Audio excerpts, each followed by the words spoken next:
डोंबिवली पश्चिम विभागातील देवीचा पाडा परिसरात झालेल्या अतिवृष्टीमुळे खाडी किनारी अचानक पाणी साचून एका 4 चाकी वाहनाला अडकावे लागले आहे। ही कार कल्याण डोंबिवली महानगरपालिकेतील एका कर्मचाऱ्याची होती। घटनेची माहिती मिळताच शिवसैनिक संदेश हरिश्चंद्र पाटील यांनी क्षणाचाही विलंब न करता मदतीला धाव घेतली। अडकलेली गाडी धक्का मारून बाहेर काढणे अशक्य असल्याचे लक्षात आल्यावर त्यांनी स्वतःच्या मालकीची थार गाडी आणून ती कार सुरक्षित ठिकाणी बाहेर नेऊन ठेवली। जर गाडी वेळेत बाहेर काढली गेली नसती तर वाढत्या पाण्यामुळे ती वाहून गेली जाण्याची शक्यता होती आणि लाखो रुपयांचे नुकसान झाले असते।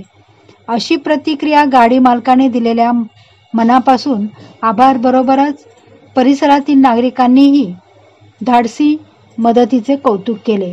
या घटनेनंतर परिसरातील नागरिकांना सावधानतेचा इशारा देत संदेश पाटील यांनी पुन्हा एकदा आपली जनसेवेची तळमळ अधोरेखित केली आहे। शिवसैनिक संदेश पाटील हे नेहमी देवीचा पाडा परिसरातील नागरिकांच्या प्रत्येक लहान सहान प्रश्नात तत्परतेने मदतीला धावून येतात।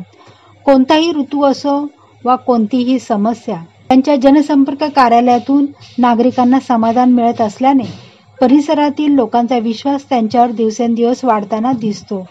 संदेश पाटील हे खासदार डॉक्टर श्रीकांत शिंदे यांचे जिवलग चाहते असून राज्याचे उपमुख्यमंत्री आदरणीय नामदार एकनाथ शिंदे यांच्या विचारांवर चालणारे कार्यकर्ते आहेत। नागरिकांच्या प्रत्येक अडीअडचणीत सोबत उभा राहणारा शिवसैनिक म्हणजे संदेश हरिश्चंद्र पाटील अशी भावना आज देवीचा पाडा आणि आजूबाजूच्या परिसरात दृढ होत आहे।